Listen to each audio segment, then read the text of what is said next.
नमस्कार दोस्तों, welcome to PK classes. दोस्तों आज मैं आपके लिए site selection of thermal power plant. तो दोस्तों जैसे कि हम जानते हैं कि हमारे पावर प्लांट इंजीनियरिंग में thermal power plant, hydro power plant, nuclear power plant, diesel power plant, जितने भी टाइप्स के पावर प्लांट्स होते हैं, जिसमें हमारा thermal power plant and hydro power plant में साइट सिलेक्शन बहुत ही इंपॉर्टेंट होता है, जो कि हर बार एग्जाम में क्वेश्चन पूछा जाता है कि what are the factor consider for the site selection of thermal power plant या हाइड्रो पावर प्लांट। तो दोस्तों आज मैं आपके लिए कौन कौन से बिंदु हैं, कौन कौन से पॉइंट हैं जिसके आधार पर हम स्टीम पावर प्लांट की साइट को सिलेक्ट करते हैं। तो दोस्तों जो भी छात्र मेरे चैनल पर फर्स्ट टाइम में, जिनने अभी भी चैनल को सब्सक्राइब नहीं किया है, वो चैनल को सब्सक्राइब करें एंड वीडियो को लाइक करें, जिससे आने वाला लेटेस्ट नोटिफिकेशन आपको मिल सके। तो site selection of thermal power plant में the following point should be considered while site selection of thermal power plant. जब भी हम थर्मल पावर प्लांट की साइट को सिलेक्ट करते हैं, चूज करते हैं, तो हमको इन बिंदुओं को आधार मान के चलना पड़ता है। इन बिंदुओं के आधार पर ही साइट का सिलेक्शन किया जाता है। फर्स्ट है अवेलेबिलिटी ऑफ फ्यूल। पहला जो पॉइंट है जिसके आधार पर साइट को सिलेक्ट करेंगे वो है availability of fuel. Second point availability of water. Third transportation facilities. Fourth cost and type of land. Cost and type of land. Fifth nearest to load centre. And six point है distance from populated area या distance from town या village. तो ये जो point हैं, इन points के आधार पर, इन बिंदुओं के आधार पर हम स्टीम पावर प्लांट या थर्मल पावर प्लांट की साइट को सिलेक्ट करते हैं, साइट का सिलेक्शन करते हैं। तो दोस्तों इसमें पहला आपका जो पॉइंट है साइट सिलेक्शन में, जैसे कि आपको दिख रहा है अवेलेबिलिटी ऑफ फ्यूल। जैसे कि हम जानते हैं थर्मल पावर प्लांट हम वहां पे इंस्टॉल करना चाहिए, उस जगह पे थर्मल पावर प्लांट को लगाना चाहिए जहां पर या जिसके नजदीक कोल माइंस हो। क्योंकि हम सभी जानते हैं जो थर्मल पावर प्लांट है, थर्मल पावर प्लांट में स्टीम पावर प्लांट जो है, इसमें हमारा वर्किंग फ्यूल कोल यूज होता है। वर्किंग फ्यूल जो है इसका क्या है, कोल है। तो जब भी हम थर्मल पावर प्लांट कहीं भी इंस्टॉल करना चाह रहे हैं, कहीं भी लगाना चाह रहे हैं, तो सबसे पहले माइंड में हमको ये फैक्टर को कंसीडर करना पड़ेगा कि इसके आसपास हमारा वर्किंग फ्यूल अवेलेबल है या नहीं है, कोल है, कोल माइंस इसके नियरेस्ट हैं या नहीं है। तो the thermal power plant should be located near the coal mines. मतलब थर्मल पावर प्लांट को वहीं पर लगाना चाहिए जहां जिसके नजदीक कोल माइंस हो। That transportation cost of fuel is minimum.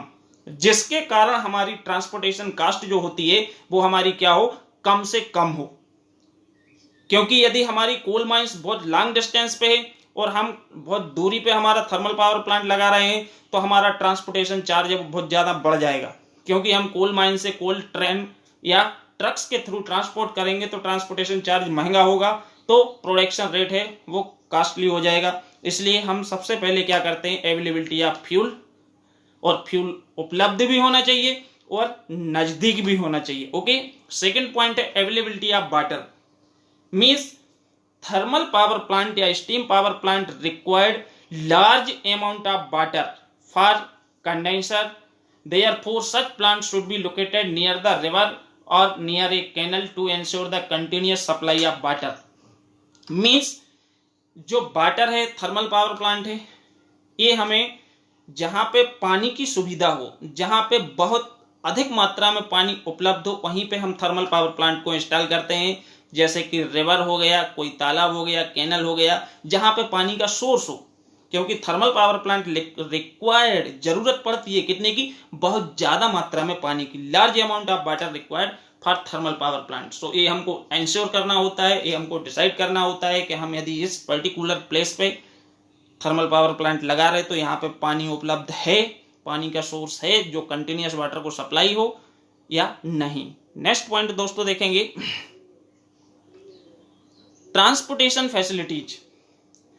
Transportation facilities जैसे कि हम जानते हैं जो थर्मल पावर प्लांट है, स्टीम पावर प्लांट है, आपन requires the transportation of coal and equipments. Means कोई भी पावर प्लांट है हम इंस्टॉल करेंगे तो पावर प्लांट तक ट्रांसपोर्टेशन फैसिलिटी उपलब्ध होना जरूरी है, क्योंकि हम बड़े बड़े इक्विपमेंट्स हैं, मशीनरी है जो कि बाहर से ट्रांसपोर्ट होके आएगी तो वो प्लांट तक पहुंच सकती है या नहीं पहुंच सकती है।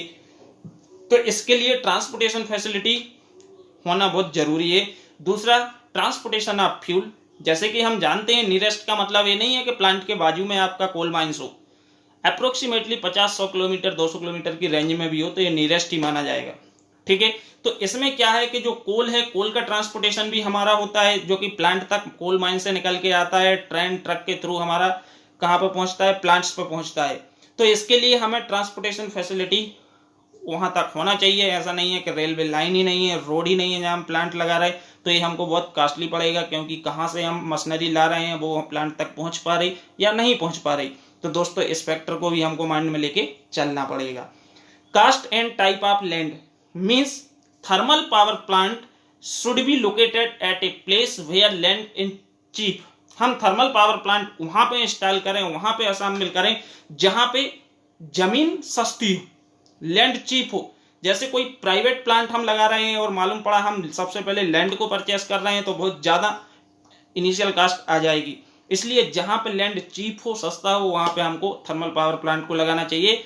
And the bearing capacity of the ground should be adequate so that heavy equipment could be installed. जहां जो हमारी जमीन है, लैंड है, उसकी बेयरिंग कैपेसिटी अच्छी होना चाहिए कि मींस जो हमारे इक्विपमेंट एंड मशीन असेंबल कर रहे हैं, ऐसा नहीं है कि आज हमने लगाया 6 मंथ बाद वो 1 फीट नीचे धस गए।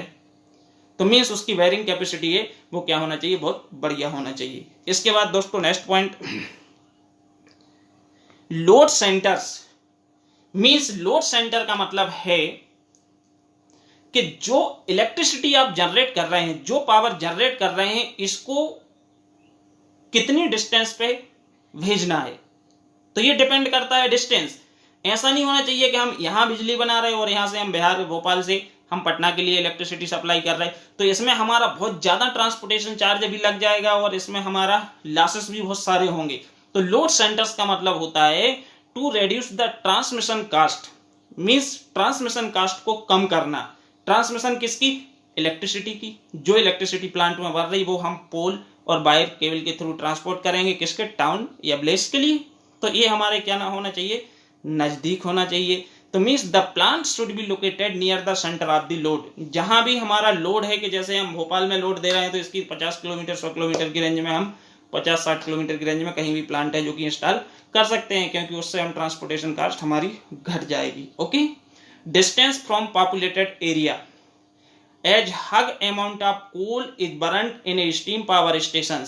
मीन्स हम जैसे कि जानते हैं कि जो हमारा स्टीम पावर प्लांट होता है इसमें बहुत ज्यादा मात्रा में कोल बर्न होता है, कोल जलता है। तो इससे क्या होता है, हीट तो प्रोड्यूस होती है, साथ में गैसेस रिलीज होती हैं, क्योंकि बहुत ज्यादा मात्रा में कोल जलेगा। तो देयरफॉर इसलिए smoke and fumes pollute the surrounding area, जिसके कारण हमारे वायुमंडल की हवा है वो प्रदूषित होती है, हवा प्रदूषित होती है। तो this necessity that the plant should be located at a considerable distance from the populated area. इसके लिए ए फैक्टर को भी आपको माइंड में लेके चलना होगा जब भी हम प्लांट लगाएंगे, कि जो हमारा विलेज है, टाउन है, जहां पे लोग रहते हैं, उससे कुछ डिस्टेंस पे हमारा प्लांट हो। तो means located at a considerable distance, एक considerable distance from the populated area. Means जहां पे लोग रह रहे हैं, टाउन विलेज है, उससे कुछ दूरी पे प्लांट होना बहुत आवश्यक है। तो ये दोस्तों site selection of thermal power plant या स्टीम पावर प्लांट के कुछ बिंदु थे जिनके आधार पर हम प्लांट का सिलेक्शन करते हैं। ओके दोस्तों, थैंक यू।